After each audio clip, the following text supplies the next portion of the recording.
Terapia Adulta.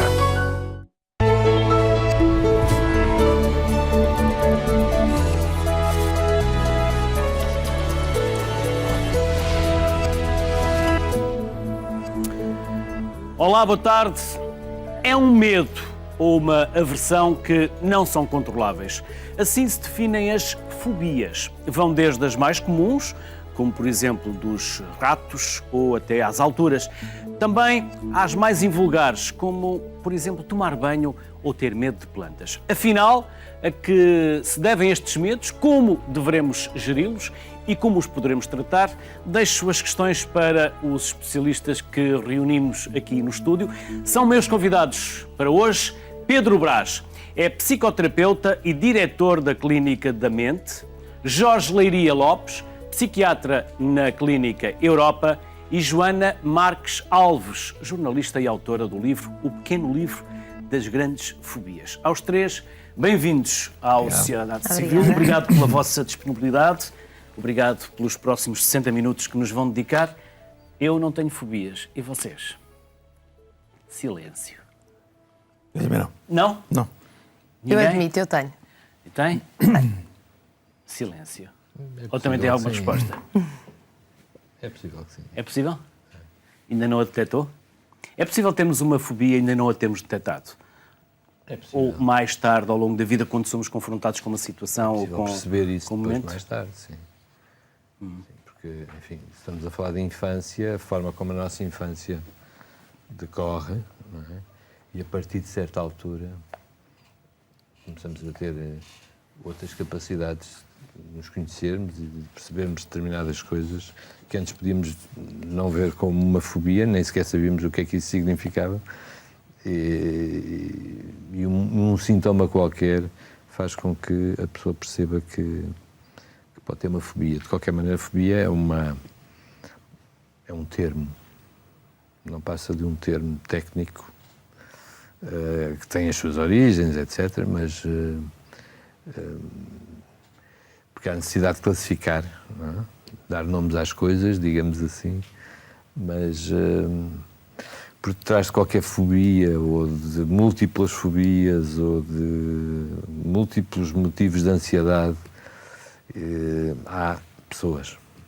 Isso é fundamental e é a base de tudo, a pessoa, aquela pessoa. Então já vamos Duas dissecar fobias. um bocadinho mais Sim. as fobias. Sim. Gostava, para além daquela pequena introdução em que eu vos apresentei, gostávamos de saber um bocadinho mais sobre vocês. Podemos começar por si, Pedro? Bem, sou Pedro Brás, psicoterapeuta, e a psicoterapia é uma ciência que ajuda as pessoas a ultrapassar e a gerir melhor as suas emoções. As fobias, como outras perturbações mentais, estão ligadas intrinsecamente às emoções e, nomeadamente, neste caso, aos medos.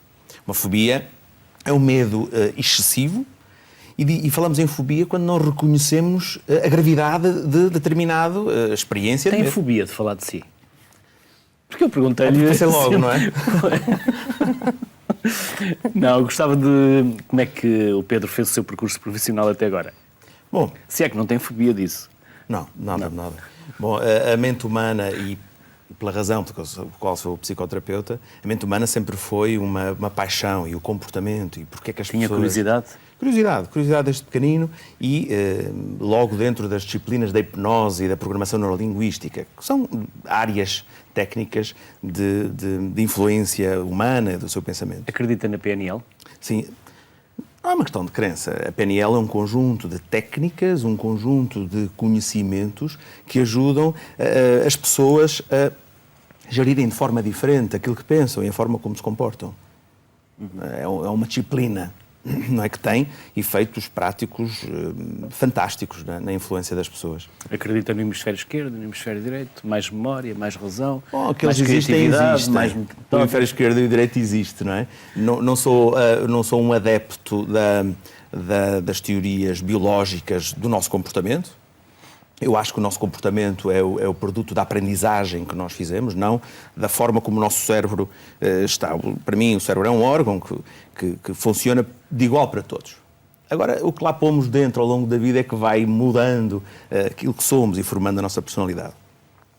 E foi esse fascínio pela mente Sim, este fascínio sobre o comportamento humano levou-me a tentar-se perceber mais e com recurso a estas disciplinas, a hipnose, a PNL, começasse a querer ajudar as pessoas a ultrapassar as suas dificuldades, como as depressões, as fobias também, que estão aqui, mas as ansiedades, os ataques de pânico.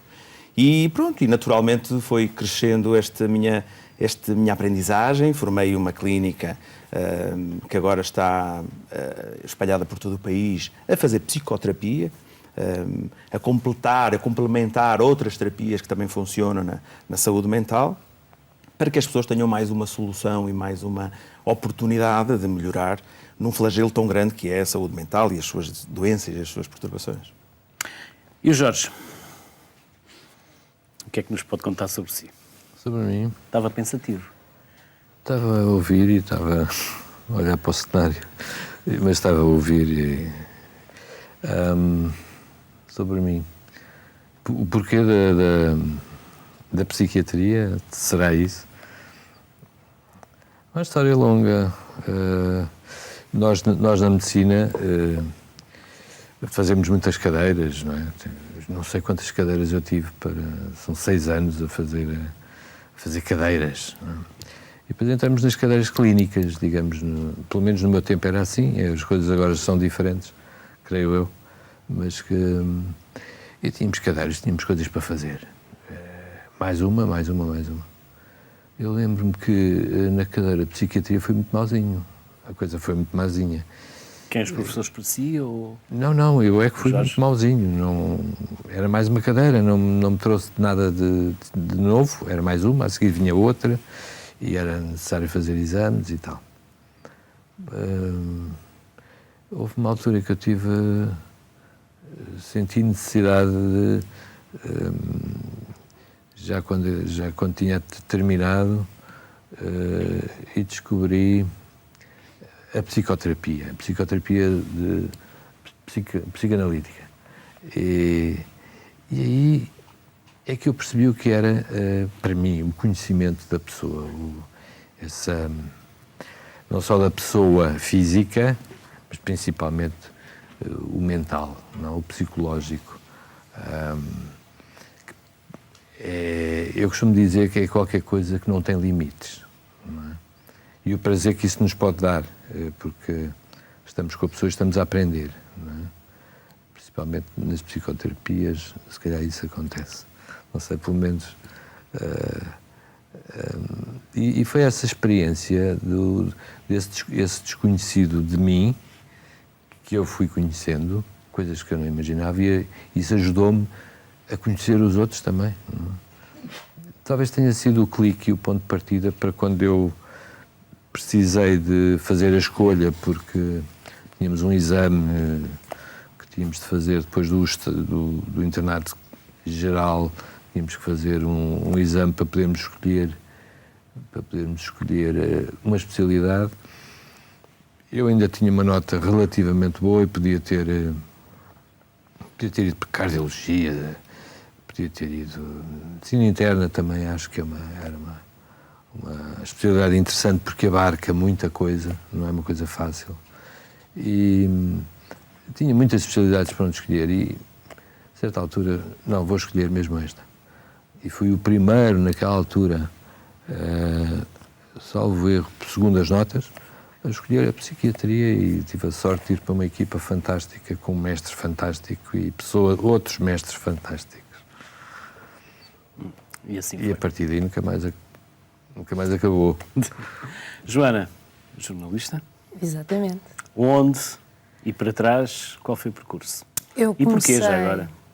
Porquê? Porque o meu pai foi jornalista. Não durante muito tempo, mas foi jornalista. Onde? No SET, que já não existe.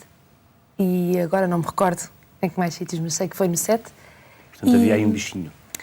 Havia. Ele não incentivava muito.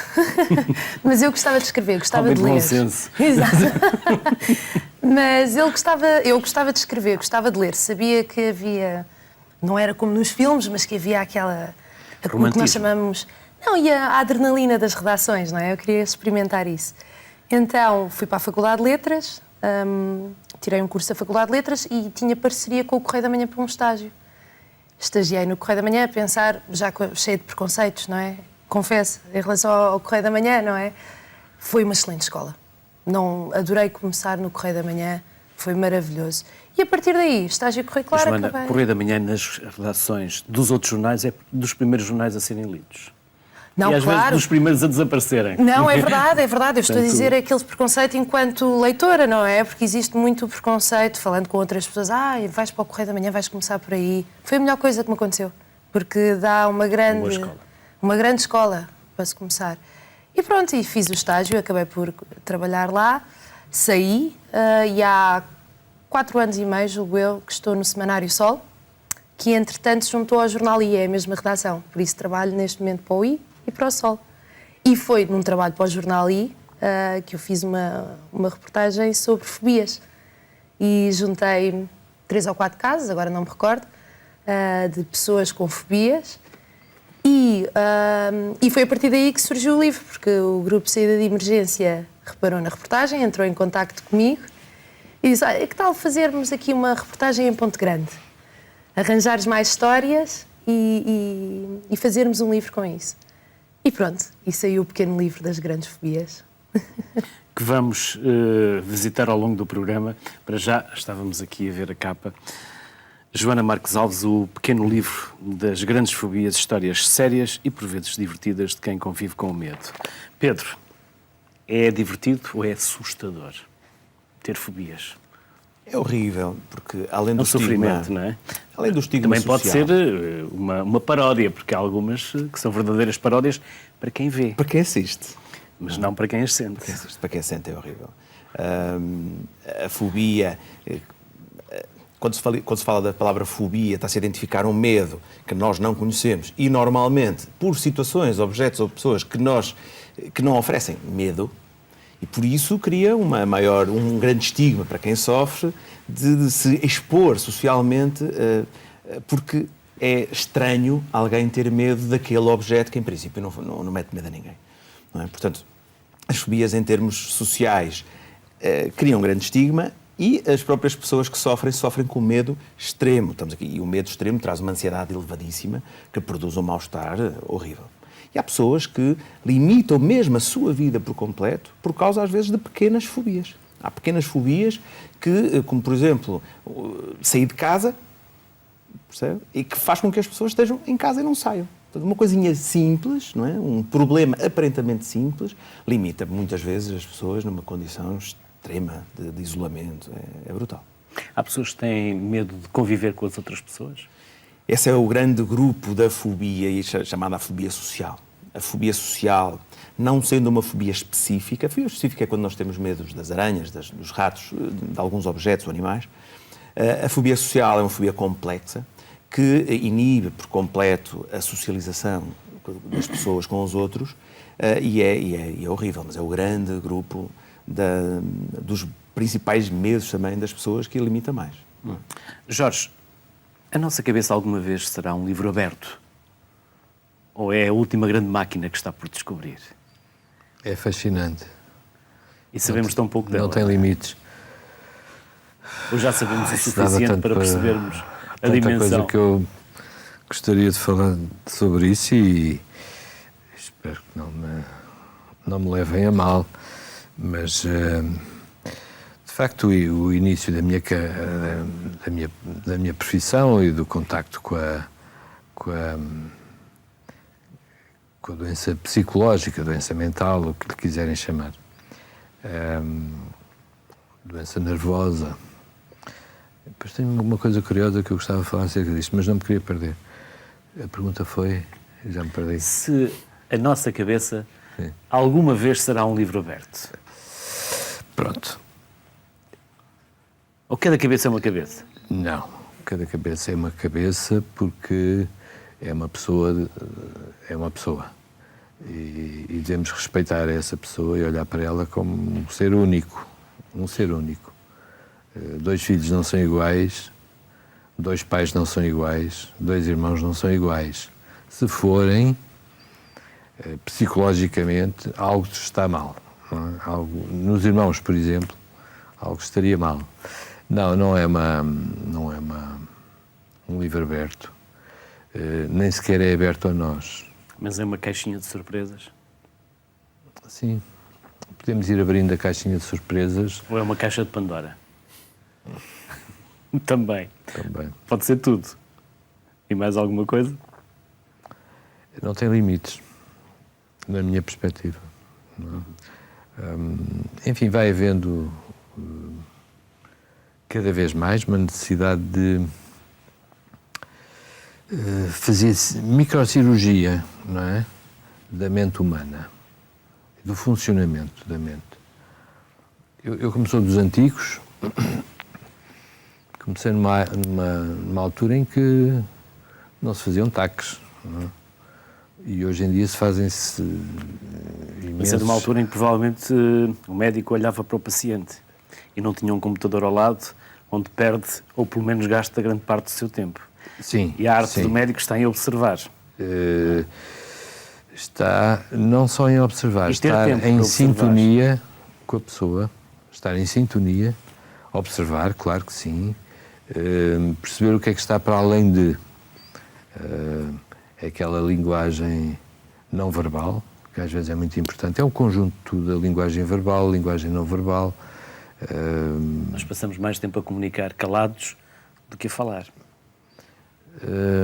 Daí a neurolinguística. Calado. Quem é que dizia? Outro dia era um psicanalista que dizia até calado pode-se falar com as mãos. E há pessoas caladas que são verdadeiros poetas. Joana, eu não vou perguntar qual é a tua fobia, caso contrário, lá na redação, depois trucidam-te e pregam-te partidas. Exatamente. Mas alguma vez pensaste em atacar essa fobia? Ou essas fobias? Eu acho que faço como a maior parte das pessoas com quem falei para este livro, que é, tento contornar a coisa. Mas há um dia em que tens que... E esses dias são terríveis. Esses dias são terríveis. E tenho Vê lá o que é que vais contar, vê lá o que é que vais dizer. Não deixes pistas, porque o pior que se pode fazer um jornalista é mistério e deixar pistas, não é? Porque ele depois vai à procura. Não, mas claro que a certa altura terei que confrontar isto, não é? Com frequência, mas a maior parte... Tens depois a seguir ao programa 2 especialistas. Exatamente. Mas até agora faço como a maior parte das pessoas com quem falei, que é tentam viver sem confrontar o estímulo fóbico. Ou seja, tentam fazer a sua vida contornando esse problema. Se é o que está mais certo ou não, bom, não sou a melhor pessoa para dizer, mas é o que a maior parte faz. Ao Pedro e ao Jorge, sim.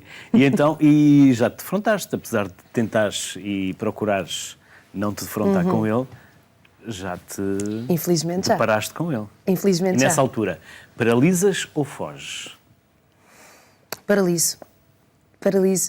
E eu consigo... acho que me identifiquei mais com as pessoas exatamente porque eu percebia o que é que elas viviam. Quando elas me diziam é uma sensação de paralisação e não conseguia reagir, pânico, choro, falta de ar, eu conseguia perceber porque eu passo exatamente pela mesma coisa. E é sufocante. Realmente, aí na capa nós falamos na parte mais divertida porque há realmente estímulos fóbicos que ninguém pensa, não é? Botões, anões, ninguém está à espera disto, não é? Mas a pessoa sofre muito com isto porque não está à espera e de repente é confrontado com algo que a deixa muito nervosa e que não consegue controlar, não é? É muito difícil de contornar esta questão. E já tiveste ataques de pânico perante essa fobia? Já. E gritaste por ajuda ou... Pânico, desatar a gritar, a chorar, falta de ar, uma coisa horrível, uma sensação, parecia que o coração ia sair do peito. É uma coisa terrível de sentir, por isso é que eu acho que consegui perceber melhor essas pessoas exatamente por causa disso, por já ter sentido. Pedro e Jorge, o que se faz numa situação destas? Primeiro, perceber bem, porque é muito importante termos que perceber esta questão do que é o pânico, que as pessoas confundem muito, as fobias e o pânico, mas são duas coisas diferentes. Uma explicação simples é, eu posso ter medo intenso de um objeto, ou ter medo intenso do estado em que eu fico perante esse objeto. E aí está a grande diferença entre uma fobia específica ou o síndrome do pânico e o distúrbio distúrbio cíclico do pânico. Porque muitas vezes as pessoas dizem assim, eu vou, por exemplo, para o meio de uma cidade, eu não tenho medo dos elementos que lá estão, das ruas, das pessoas, ou no centro comercial, que é o mais comum. Eu não tenho medo daqueles elementos, nenhum daqueles elementos separados, as pessoas ou os edifícios, me causam medo, tipo, há bocado estamos a falar dos anões, ou dos botões, ou das agulhas. Bom, isso são medos específicos. Então as pessoas dizem, eu não consigo ir para o meio da cidade, eu não consigo ir para um centro comercial, porque eu lá sinto-me mal. Isto aqui é diferente. As pessoas têm fobia de sentir-se mal. Nós dizemos que é medo de sentir o medo. Não é? E este é um padrão muito mais forte, que limita muitas pessoas e que as pessoas muitas vezes confundem com as fobias aos objetos ou às circunstâncias. E isso sim, este síndrome do pânico, este distúrbio é brutal e limita muito mais as pessoas que vivem. Mas tem tratamento, isso é que é importante, e a esperança que nós podemos dar às pessoas tem tratamento. E o tratamento passa também, primeiro, por perceber porque é que as pessoas estão naquele estado e perceber todas as variações do seu próprio pensamento que gera estes medos, estes comportamentos. Jorge, há quem passe a vida a fugir do medo, ou desse medo. Porque o medo faz parte da condição humana. Faz parte da condição humana. Depois dá-nos até o bom senso. E a ansiedade. Por isso é que as crianças também vão lá pôr os dedos, pelo menos para experimentar, e depois quando aquilo causa dor, passam a ter medo a seguir. Ou pelo menos começam a perceber que aquilo não se faz. Já apanhei aqui tanta coisa que gostava de...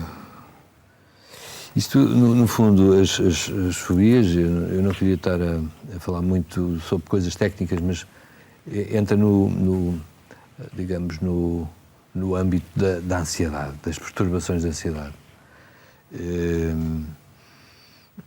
Falamos de fobias como se fosse uma coisa assim muito isolada, mas está relacionado com a ansiedade, que no fundo é aquela dor maior, não é? Que em certas situações nos leva a ir ao médico, não é? As pessoas aparecem porque alguma coisa aconteceu. Mas é importante destrinçar. Não sei se temos tempo. Porque temos 40 minutos de programa, por isso temos tempo. Nestas coisas da ansiedade, e nomeadamente do pânico, e agora falamos do pânico, há necessidade, temos que ter algum cuidado em não facilitar. Ou seja, há situações orgânicas, físicas, doenças, digamos assim, que podem despoletar, levar a situações destas. E há doenças que estão relacionadas, não é? Podem estar em comorbilidade relacionadas com situações de maior crise ou ataque de ansiedade. E temos de fazer essa destrinça e pôr de parte, perceber que de facto há coisas que não se justificam, que não são orgânicas, e daí até no tempo, ao longo do tempo, é uma coisa relativamente recente, esta coisa da fobia e da noção de fobia, ansiedade, angústia, é uma coisa relativamente recente ao longo do tempo, 100 anos para cá, as coisas têm-se falado mais. Tem havido uma evolução muito grande, uma necessidade de classificar as coisas, de perceber melhor isto. Não é? Após falar esta parte da ansiedade, que é preciso mais ou menos ansiedade, o ataque de pânico normalmente é muito característico, não sei se vale a pena falar, mas é dramático. É vivido até ao ponto de uma das coisas que é frequente sentir, a sensação de morte iminente. Portanto, não é só o desmaio, que é uma das outras coisas, por exemplo, numa outra patologia que é, salvo erro, o edema pulmonar agudo, que é a sensação de morte iminente também. Mas pode levar à morte? Pode... Em princípio não. O ataque de pânico, por regra, não leva à morte. Não é? E é importante tranquilizarmos as pessoas nesse sentido. A não ser que a pessoa tome uma atitude que propicie essa... Desesperante ou... Mas pode haver ali um momento em que o coração para, pode haver ali um momento em que... Não. Mas esse é o grande medo das pessoas, não é? Na hipocondria até que isso se gera, no medo de morrer. Mas não há histórias, não há histórico de alguém que tenha no meio do ataque de pânico. Que alguém desata Pode a correr e haver cai um no caso precipício. raríssimo. Sim, não era por causa disso, mas pode parecer bastante. Vou dar um exemplo, sei lá, num estádio de futebol, não é? Estão dezenas de milhares de pessoas que vibram e que estão em altos níveis de ansiedade. No entanto, quantos é que naquele momento têm um infarto de miocárdio? Ou um acidente vascular cerebral, ou uma crise hipertensiva com uma hemorragia cerebral? É raríssimo essas situações acontecerem. Portanto, por regra, o ataque de pânico não leva à morte. Mas a sensação pode existir. E toda a gente acredita que está a morrer quando está a sentir. Exatamente, porque é o desfalecimento e depois são vários órgãos e é um sistema autonómico do sistema simpático. Simpático são aquelas coisas hormonais que automaticamente o nosso organismo faz com que o coração bata muito, a respiração aumente, os suores. Portanto, tudo isso são coisas provocadas por esses medos, essas ansiedades, por esses estados. São coisas automáticas em nós, assim como para o bem e para o mal. Neste caso, estávamos a falar de uma coisa desagradável, mas noutras situações, o facto de estarmos de cócoras e de repente levantamos-nos, há imediatamente uma resposta, é imediata, de um aumento da pressão arterial ligeiro que faz com que não haja essa falta de sangue no cérebro, por momentos. Portanto, nós estamos muito bem feitos. Somos uma grande máquina. A aerofobia ou simplesmente medo de voar é algo que atormenta muita gente. As notícias de tragédias de avião são informações que devem ser evitadas, até porque podem agravar estes sentimentos de aversão. Vamos ouvir a psicóloga Cristina Albuquerque. Era horrível, pensava que ia morrer.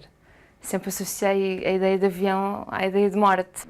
Acho que nem sequer é medo de cair, a turbulência deixa-me aflitíssima, pronto, ansiosa e corre mal, pronto, é horrível, uma sensação horrível. Estas pessoas tinham aerofobia, ou seja, um medo enorme de andar de avião. As pessoas que têm este problema têm uma distorção na percepção de perigo, no sentido em que quando vão viajar de avião quase que vão como se fossem caminhar para a morte, não é?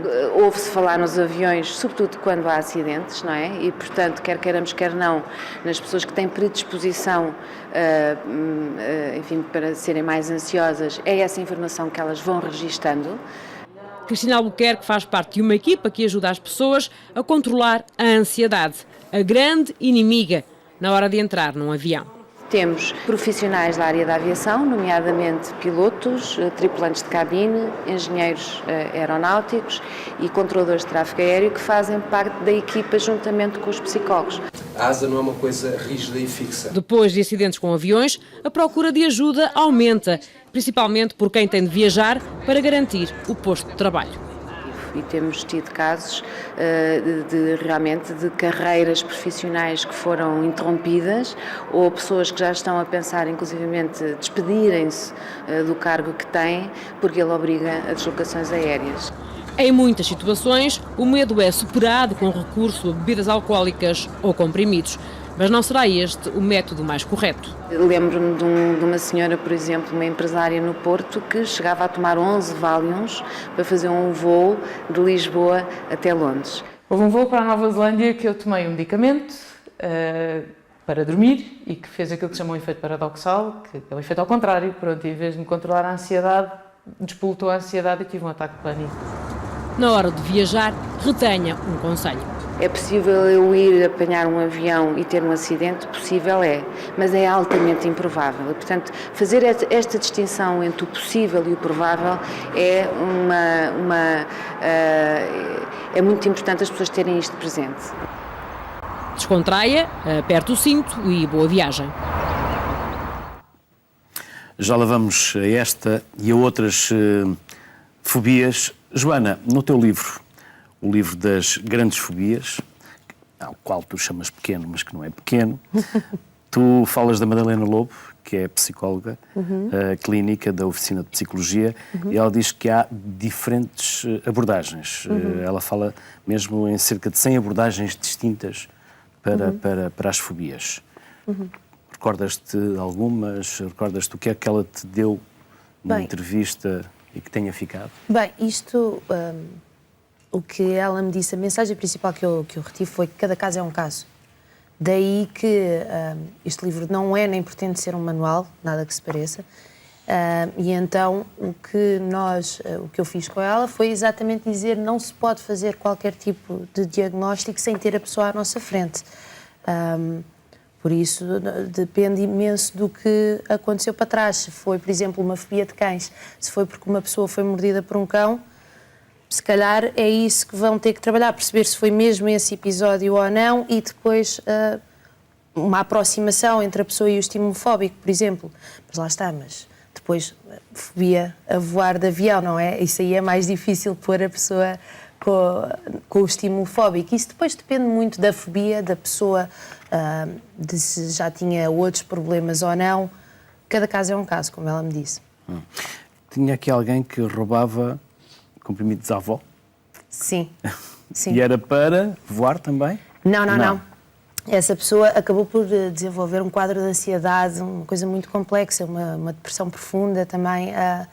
Essa pessoa começou muito nova, teve um episódio em que não conseguiu ir à casa de banho. Nervos. Exato, Sim. não conseguiu ir à casa de banho, muito nova, e acabou por, em público, não se controlar, e começou a ter pânico de estar em sítios onde não tinha uma casa de banho. E então fazia a sua vida consoante isso. Não ia, por exemplo, a um concerto com os pais, acho que essa pessoa fala exatamente sobre isso, um concerto com os pais, porque não tinha como ir à casa de banho, e como tinha muita gente à volta, tinha medo de não chegar à casa de banho a tempo. Os exames, por exemplo, nas escolas eram um martírio, porque sabia que tinha que ficar fechada na sala X horas a fazer os exames e que não podia ir à casa de banho. Então acabou por roubar comprimidos à avó, calmantes, para automedicou-se, não é? Para tentar fazer face a este problema. Os pais podem criar fobias? O meu pai pôs-me no meio de galinhas. Isso o pai está a tentar ajudá-la. Mas às vezes os pais, ao forçar, se calhar não ajudam. Exato. Então vamos perguntar aqui também ao Pedro e ao Jorge, mas que caso era este? Isso é uma pessoa que tem fobia de galinhas, aves em geral, mas as galinhas tinham ali um problema em particular com essa ave, e o pai achou que, pronto, que isto... Ela tinha que lidar com galinhas durante o curso. Sim. Portanto, bom, Sim. Não vamos adiantar mais. Sim. Aliás, o nome que está aqui é fictício, como dizes, não é? Exatamente. Mas tinha que lidar com galinhas durante o curso. Mas antes disso, na infância, o pai achou que... a tentar ajudá-la, não é? Que, ok, se eu a puser no meio de galinhas, se calhar ela perde o medo. Então fechou-a numa capoeira. Ainda ficou pior. Mas, pois, não correu bem. Ela não lidou muito bem com isso. Pode ser à porrada, digamos assim, entre aspas, como este pai, que quis forçar a mudança. Forçar a mudança. Bom, há várias técnicas terapêuticas e psicoterapêuticas. Mas nunca a bruta. Não, a bruta não. Isso é aumentar a violência. Mas há uma linha da psicoterapia, que é cognitiva ou comportamental, que é um pouco assim. Ou seja, se tu tens medo de galinhas, vais-te expondo aos pouquinhos até que consigas ressignificar a experiência e entendas a experiência de outra forma. Que afinal as galinhas não mordem. Que não mordem. Ora, Funciona, mas são técnicas dolorosas, porque é difícil fazer esta gestão, por muito bem que se faça, que o terapeuta ajude, mas é difícil, são sessões longas no tempo para que as pessoas se habituam ou aprendam outra coisa. Há bocado estávamos a ver ali aquele programa da TAP, não é? Do que estão a aprender a deixar ou perder o medo, e eles fazem com essas técnicas cognitiva ou comportamental, porque vamos explicar à pessoa que tem medo de avião todo o funcionamento, para que não haja dúvidas racionais sobre o avião em si, e depois comportamental, porque vamos entrar dentro do avião, o avião liga os motores, eles estão lá dentro, fechamos a porta, eles continuam lá dentro, assim, e lentamente espera-se que as pessoas se habituem a uma nova circunstância. Funciona, é verdade, mas é longa. As novas técnicas de psicoterapêutica já não vão por esta linha da exposição. Não é? Claro que o pai o que estava a fazer era um pouco isto, sem tirar nenhum curso, mas estava a fazer isso. Era, se ele tem medo de galinhas, vai lá dentro até que perca o medo. Às vezes até funciona, mas enfim, não é de todo mais indicado para essas situações. Jorge, há aqui um histórico, há uma imitação de comportamentos dos nossos pais. Há também alguma componente genética? Porque na prática as crianças imitam os pais. Podem imitar as fobias dos pais. Ou os medos dos pais. Pode haver uma imitação, mas não uma imitação em espelho, não é? Igual a, vou fazer igual a. Até porque a criança, e há na evolução da criança, há muitas percepções diferentes. Aquilo que a criança, a forma como a criança vê. Depois o adulto vai formular essas coisas de uma outra forma, mas não se lembra como é que viu quando tinha aquela idade, os 3 anos, ou os 4, ou os 2. Mas está lá. Mas está lá. Há coisas que podem ficar... Nós não nos lembramos, mas o bloqueio ficou lá. Mas que não tem necessariamente... aquilo é traumático, não é? Nós sabemos que pode ser traumático, mas é a forma como é interpretado, a forma como é compreendido, a forma como a criança compreende aquilo, a forma como vive aquilo, que não quer dizer que tenha alguma coisa a ver com a realidade. Podem ser coisas completamente... São normalmente coisas... Há outras situações em que a pessoa se lembra de um episódio e muitas vezes vimos a saber que aquele episódio não se passou daquela forma. Porque a nossa memória também nos prega partidas. Não é só a memória. É ver se eu consigo explicar. É a forma como a vimos. A forma como a vimos. Não é? É como as palavras, não têm o significado que nós lhes damos. Tem o significado que os outros lhes dão. Exatamente. Não é? Acontece, já não é a primeira vez nem a segunda. Dizermos uma coisa a alguém numa consulta, não é? E essa pessoa interpreta à sua maneira. E da próxima consulta, ou 2, ou mais tarde, a pessoa vem dizer coisas que nós não dissemos. Mas ouviram aquilo. Não? Interpretaram de uma forma... São coisas que são mecanismos inconscientes e... Joana, viste pessoas traumatizadas ou pessoas de bem com a vida? Depende. Há histórias aí, eu tenho o caso de uma pessoa, parecido com o que estávamos a falar há bocado, uma pessoa que ficou 6 meses sem sair de casa, porque não conseguia sair de casa. E aí esses casos mais extremos, muito mal com a vida. Tu tens aqui num dos capítulos, não estou curado, mas consigo viver a minha vida normalmente. Sim. Será? Sim, não é esse situação. caso, mas esse caso, sim, acho que esse caso é um caso de claustrofobia. De uma pessoa que teve que acabou por recorrer à medicação e já consegue fazer mais ou menos uma vida normal, mas antes disso não andava de metro, não andava de comboio, não andava de elevador. Sempre que havia muito trânsito, tinha que abrir as janelas do carro e começar à procura de uma saída porque não conseguia estar ali, e condiciona muito a vida de uma pessoa, não é? Quando... Lá está, coisas como a claustrofobia, em que não é algo específico, são várias situações do dia-a-dia em que a pessoa se pode sentir enclausurada, não é? Isso, uma pessoa acaba por viver de uma forma muito reprimida. Como é que uma pessoa é feliz sabendo que não pode fazer isto, aquilo, aquilo outro, e está sempre restringido a uma série de coisas por causa disso. Nesse caso, a pessoa acabou por recorrer à medicação e sente que isso ajudou muito. Já consegue andar de elevador, andar de metro, comboio e já consegue viver normalmente. Mas claro, há aí pessoas que não estão de bem com a vida. Aos bocadinhos, procurando ajuda, estão a começar a conseguir viver melhor. Depois há outras que, como eu estava a dizer há bocado, que basicamente contornam o estímulo fóbico. Uma pessoa que tenha fobia de cobras e vive em Lisboa, quer dizer, Só se for ao Jardim Zoológico. pois, lá está. Aparentemente, não é? Mas é fácil de evitar, não é? Uma pessoa que tenha fobia de ratos, é raro encontrar um rato, não é? Falamos de cobras e a Sandra, que está na língua gestual, há pouco, e tu o viste, quando estávamos na caracterização, é o problema é a fobia da Sandra. Exato, exato. Não E é, não Sandra? é assim tão incomum quanto isso. É normal. A Sandra está aqui atrás de nós. Nós temos linha de vista com a Sandra lá no ecrã. A Sandra aparece aqui em baixo.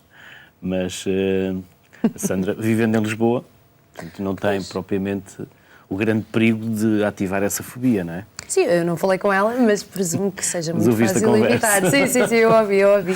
E Mas ficou prometido que presumo- falaríamos de cobras no programa, programa. para ver como reagiria a Sandra. Não, mas acho que para uma pessoa que vive em Lisboa é muito fácil contornar isto, não é? É como o medo de ratos. Uma pessoa que vive em Lisboa, quer dizer, pode encontrar ratos, não é? Mas, ou então, a pessoa que tem fobia de ratos, que eu tenho aí no livro, nem em desenhos animados consegue ver. Mas pronto, quer dizer, evita o desenho animado com os ratos, evita o livro com os ratos. Há umas que são realmente mais fáceis e as pessoas, não sinto, em certos casos, quando a fobia é muito específica e é fácil contornar, não sinto que vivam infelizes. Não sinto isso. Das histórias que me passaram, claro. Pedro, a hipnose é uma das formas de recuar, ir lá atrás, perceber onde está o problema e começar a resolvê-lo? Que terapias é que vocês aplicam? A hipnose, enfim, nós não utilizamos a hipnose. Na clínica e na psicoterapia que nós defendemos, não utilizamos a hipnose. A hipnose é apenas um estado de concentração em que as pessoas estão com o terapeuta e a partir daí desenvolve-se todo um trabalho. Portanto, não é muito correto estar a dizer que a hipnose trata... A hipnose é apenas um estado. Vamos imaginar que a hipnose é apenas uma anestesia que o cirurgião utiliza para poder abrir o corpo. Não é? Então, o interesse não é a anestesia, mas é a forma como se trabalha nisto. A psicoterapia oferece uma abordagem na busca das causas. E a busca das causas é feita através do entendimento do que é que causou determinados problemas. Porque, o que é que eu quero dizer com isto? Que se eu não sei o que é que quero encontrar, eu nunca encontro. E então os modelos terapêuticos que existem dão esta linha orientadora ao terapeuta a dizer assim: se a pessoa que tem medo de avião, temos que encontrar estas causas. E normalmente as causas que afetam as pessoas, tanto nas fobias, nas depressões, nas ansiedades, são muito fáceis de encontrar numa conversa, se soubermos o que é que estamos a querer encontrar. As fobias têm uma particularidade, que é as fobias, como a grande parte das fobias a objetos nascem na infância, em experiências traumáticas da infância, quando as pessoas em adultas depois não se lembram o que é que aconteceu aos 3 anos ou aos 2 anos, porque nessa altura não tinham grande consciência de si e a memória vai-se perdendo nestes primeiros anos. Portanto, mas e em todas as outras questões da saúde mental, quase sempre conversando, o psicoterapeuta conversando com as pessoas, consegue detectar quais os traumas. Porque o que é uma fobia, então? É apenas uma reação a um trauma do passado. É um nó no passado. É um trauma que não conseguiu ser gerido. Quando falamos em trauma, estamos a falar em experiências dolorosas, com emoções extremamente fortes, de raiva, neste caso de medo, em que as pessoas, quando vivem essas experiências, não as conseguem gerir bem. Ou é porque temos um ataque de pânico no meio de uma rua e não conseguimos gerir isso e ficamos com medo extremo de voltar a acontecer aquela circunstância. Ou porque quando somos crianças vem um palhaço na festa de aniversário, só que o palhaço com aquela... De alegrar com aquele e animar, gigantismo assustou. todo, com aquele ar tão louco, cria um medo extremo numa criança que não entende o que é que está ali a acontecer. O medo das galinhas é porque a galinha para uma criança de 3 anos parece uma avestruz para um adulto. É grande, não é? E quando vemos uma galinha a correr, uma criança de 3 anos, é como se nós corrêssemos à frente de uma avestruz. Logo, esta experiência traumática vivida por pessoas que, por várias razões, não conseguem gerir nem compreender o que é que está de facto a acontecer, enquanto não for gerida, enquanto não for entendida, enquanto não for ultrapassada, estas pessoas para sempre vão ter reações involuntárias. Involuntárias porquê? Porque eu reajo com ansiedade, reajo com medo, mesmo não querendo ter. Mas é involuntário, eu não controlo. Então, como dizia a Joana bem, as pessoas tentam evitar. E ela estava ali a falar há bocado, temos medo de ratos, pronto, não vamos ter com os ratos. Temos medo de escadas, ok, vamos de elevadores, ou temos medo de elevadores, vamos de escadas. E há uma das perturbações que mais difícil é para o ser humano, que é o transtorno obsessivo, que depois está tudo misturado, ou seja, isto é verdade que isto pode ser posto tudo em caixinhas, mas depois é tudo misturado, não é? E o transtorno obsessivo, há várias dimensões, mas uma das dimensões mais horríveis que o ser humano pode ter, e pela minha experiência, é o medo de ter pensamentos, determinados pensamentos. Eu tinha um amigo, cliente, que me falou, e até fez um testemunho neste sentido, numa televisão até, que dizia assim: isto é tudo muito fácil quando nós temos medo de ratos. Não temos ratos em casa. Quando temos medo de elevadores, é fácil, vamos de escadas. Se tenho medo de centros comerciais, vou à mercearia. E se eu tenho medo dos meus próprios pensamentos? O que é que eu faço? Não é? Fujo de mim próprio. Mas não dá. E aí é que é o sufoco extremo. Mas tudo isto, como estávamos a conversar, baseia-se, todas as fobias, todos os nossos medos, não racionais, não normais, porque os medos também são normais, a ansiedade é normal, quase todas têm a sua gênese num trauma. Um trauma, para repetir, é uma experiência de veras excessiva, com as suas emoções de medo não controladas, que nos alimentam uma reação involuntária. O tratamento, então, qual é o tratamento mais... uma proposta de tratamento, há várias. Uma proposta de tratamento indo às causas, a medicação trabalha muito no sintoma, indo às causas é ajudar as pessoas a compreenderem este efeito involuntário nela e conseguir, trabalhando com a sua própria imaginação, trabalhando com a sua própria, com os seus próprios pensamentos, ressignificar a experiência. Para lhe dar um pequeno exemplo, espero não demorar muito tempo com isto, e às vezes até faço isso na brincadeira com os meus amigos, para perceberem bem, e depois podemos falar mais tarde no como é que a nossa mente funciona na reação ao trauma e depois como é que deixa de funcionar, mas uma forma muito interessante é quando as pessoas têm medo de aranhas, eu na brincadeira digo: como é que se tu fechares os olhos, vires uma aranha, como é que tu a vês? E as pessoas que têm fobia a aranhas dizem: ai, credo, é assim deste tamanho, assim, com umas patas assim, com uma boca assim. E eu na brincadeira digo assim: poça, se eu imaginasse dessa forma também eu tinha medo. É tudo uma questão de representação mental. Ninguém acha que a aranha é deste tamanho. Toda a gente sabe que a aranha é pequenina. É como temos medo dos extraterrestres. Todos eles são horríveis, com muitas cabeças, muitos olhos, se fossem Cláudia Schiffer, toda a gente gostava de visitar as extraterrestres. É isso. Mas veja só, o medo da aranha, as pessoas têm-no porque representam a aranha de uma forma negativa. Qual é o tratamento? O tratamento é super simples, é pedir à pessoa para ressignificar esta imagem mental. Como? Modificando-a. Pô-la pequenina outra vez, calçar a aranhazinha com os sapatinhos, com uma viola a tocar, ou seja, é ridicularizar a imagem, pintar os lábios, é ridicularizar a imagem mental que eu tenho e ajudar a pessoa a transformar uma imagem distorcida numa imagem que não crie um medo involuntário. Bom, e esta é uma das técnicas terapêuticas que se podem fazer para terapias simples, não é? Mas é distorcer a imagem que já está distorcida. Jorge, mas primeiro é preciso ter o impulso, ter a reação de tratar a sua própria fobia, não é? Esse é o primeiro passo e é um passo fundamental. De procurar ajuda, é Sim. Isso. Pois no livro da Joana, há muitas pessoas que não quiseram procurar ajuda e podemos perceber em alguns casos, porque estão descritas fobias que não interferem muito com a vida da pessoa. Agora, quando existem ataques de pânico, não é? Isso as pessoas não aguentam. E o sofrimento é de tal ordem que acabam por procurar ajuda. E aí temos que perceber... Algumas até têm medo de ser ridicularizadas. Aos cuidados primários, se vão ao psiquiatra, se não vão ao psiquiatra, se tomam-se umas coisas... E devem tomar assim umas coisas ou não? Ora bem, podem tomar.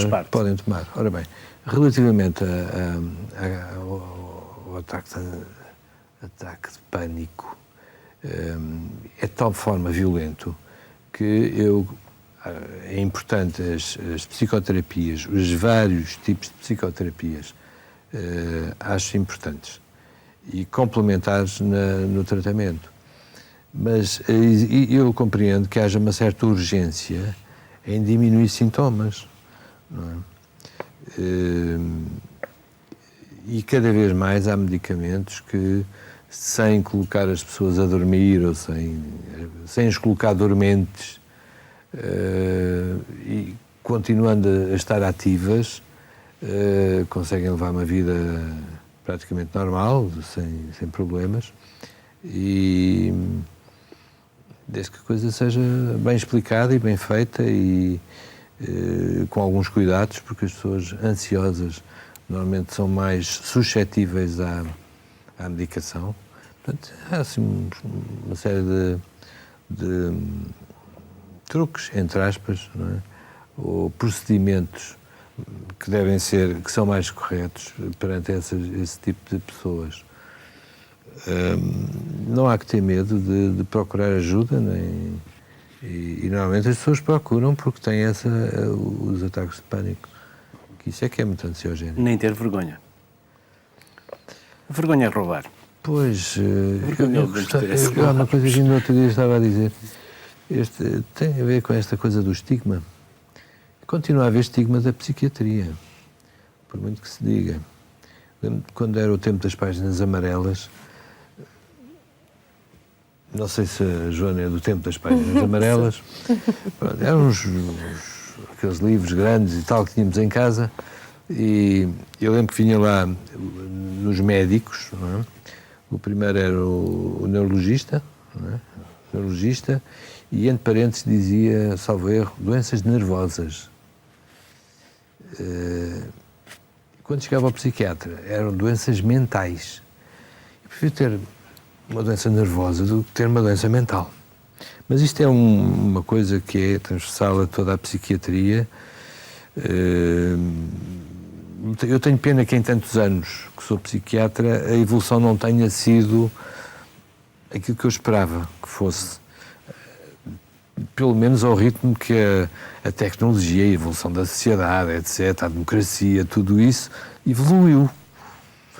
Parece que nesse aspecto ainda há muitos tabus relativamente à psiquiatria. Vamos ter com o Jorge Alves, é neuropsicólogo e diretor do Centro Cérebro. Junta-se agora a nós via Skype e vai falar-nos da realidade virtual e de outras técnicas. Olá, Jorge. Olá, boa tarde. O Jorge já nos acompanha aí desse lado no Skype há algum tempo. Jorge, como é que funciona este tratamento? O tratamento baseia-se no princípio da terapia da exposição e o paciente vai sendo expondo, vai progredindo gradualmente num ambiente virtual, pode ser através de um sistema de óculos 3D ou noutro sistema mais imersivo ou menos imersivo, em que nós decompomos todas as partes, todos os pedacinhos da situação a que ele tem medo e vamos progredindo gradualmente para ele se habituar, para reaprender que o medo é passível de ser ultrapassado. Por exemplo, diga, Jorge, pode continuar. Avião, por exemplo, na fobia de avião é algo que é muito útil, porque uma alternativa seria ir ao terapeuta com o paciente, mas não é muito realizável.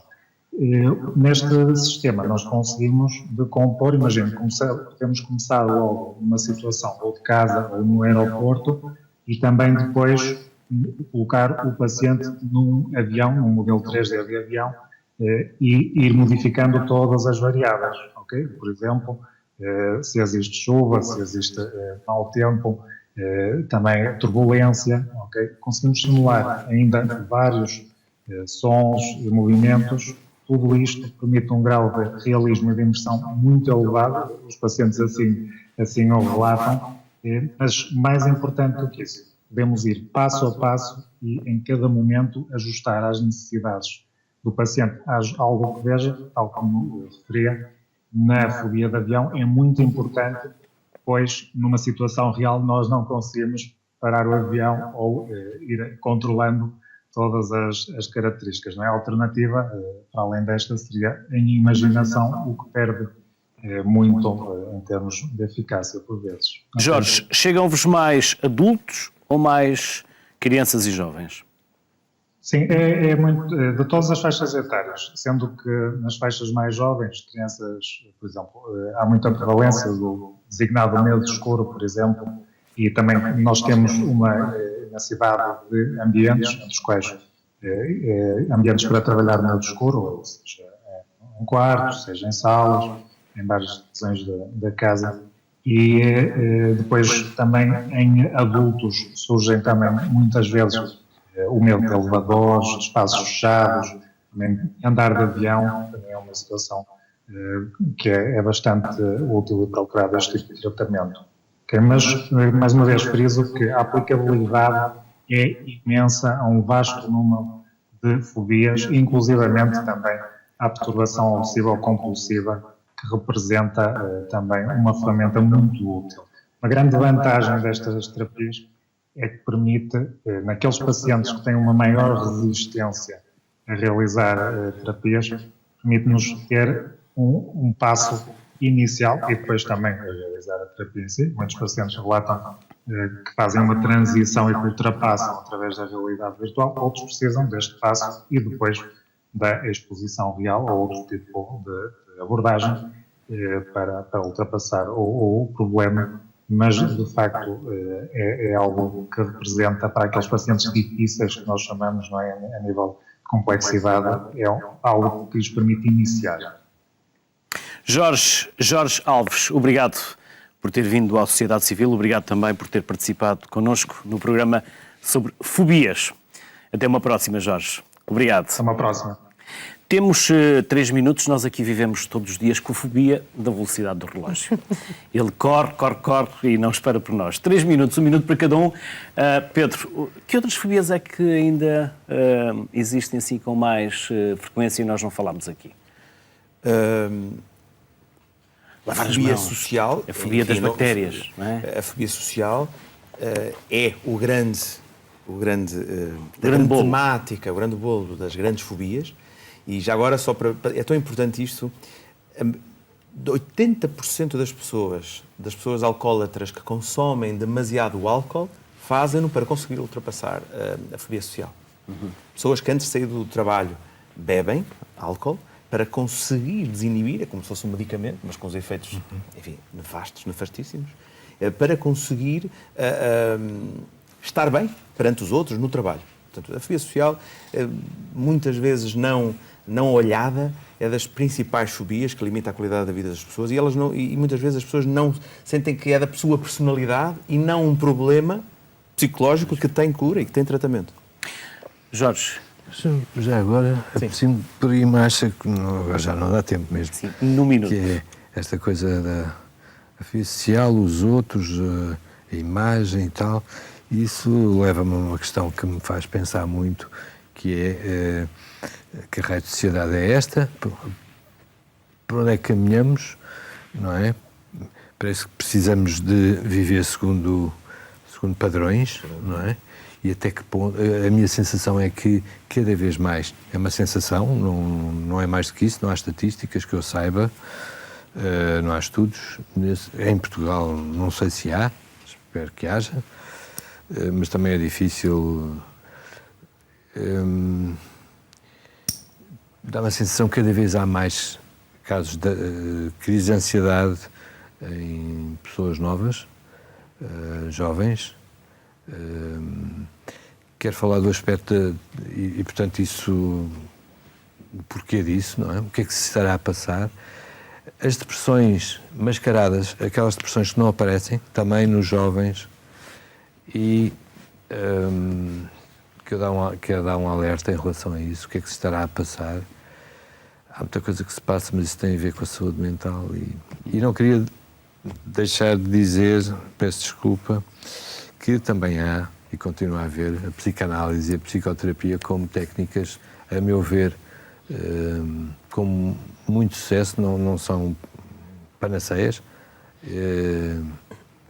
mas com muito sucesso em determinadas situações. Sim. Joana, neste livro para o qual verteste os casos e os relatos que tiveste nessa reportagem, as pessoas viviam solitariamente ou em casal ou em grupo? Onde é que eu quero chegar com isto? Essas fobias afastavam essas pessoas das outras pessoas e tornavam-nas solitárias? Depende. Porque depois não é fácil viver também com algumas destas fobias na pessoa que está ao nosso lado. Não é? Claro, depende, lá está. Se for a questão da agorafobia, não querer sair e ter problemas em sair da sua zona de conforto, ou se for a claustrofobia, se for algo que condiciona muito a vida da pessoa, claro que sim, claro que vão ficando cada vez mais solitários e têm problemas na convivência com as pessoas que as rodeiam. Agora, lá está, há de tudo um pouco nesse livro, porque há casos em que isso não afetou nada e as pessoas continuam a conviver normalmente. Pedro, Jorge e Joana, obrigado por Obrigada. estes 60 minutos fantásticos, porque é isso que faz a sociedade civil, a excelência dos seus convidados, e hoje aqui ficou demonstrado mais uma vez. Obrigado por partilharem connosco os vossos conhecimentos e saberes. Joana, ainda está à venda o livro? Está, sim. E como diz a Joana aqui na contracapa, afinal, quem não tem a sua fobia? Este livro pode ajudá-lo ou ajudá-la a descobrir a sua. Fique bem e, se precisa de ajuda, procure essa mesma ajuda. Fique bem. Boa tarde.